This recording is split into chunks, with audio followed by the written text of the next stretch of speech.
À son arrivée, il y a plus de 40 ans, la plage s'étendait tellement qu'il fallait marcher au moins 5 minutes pour atteindre le rivage.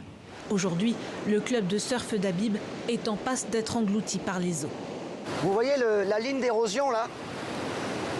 C'est là où la mer est montée. Pour éviter le pire, il dépense jusqu'à 1 million de francs CFA par semaine pour faire poser des sacs de sable sur plusieurs mètres de haut autour de son établissement. Les gars, ça va aller, non? Faut que ça soit bien attaché, hein. Sinon, quand ça va tirer, là, ça va tirer fort. Franchement, moi, je suis épuisé. À un moment, on ne peut plus, hein. C'est l'océan, quoi. Dès que l'eau rentre, c'est déjà trop tard. Moi, j'ai eu la chance de pouvoir anticiper avant, c'est pour ça que j'ai protégé. Vous pouvez voir que rien n'a été détruit ici. Tout est resté intact, à la limite de mon mur et de mes sacs de sable. Sinon, tout le reste, regardez autour de vous, tout le reste a été complètement détruit. Pour certains, il est déjà trop tard. À 30 km du club d'Habib, la propriété d'Alex, 60 ans, n'est plus qu'un champ de ruines.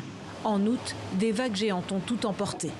Avant, ça venait, on avait les vagues de 6 mètres, on avait les vagues de 5 mètres, mais cette fois-ci, on avait les vagues de 14 à 15 mètres. Et regardez, ma résidence, tout est parti. À Grand Bassam, le long de la côte, l'érosion défigure ce paysage de carte postale. Les plages ivoiriennes sont particulièrement exposées à l'élévation du niveau de la mer. Un phénomène qui s'accélère à l'échelle mondiale en raison de la fonte des glaciers et de la hausse des températures des océans.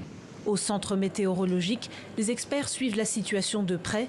Ici, certains villages sont déjà rayés de la carte. Il y a plein de villages qui sont en train de perdre.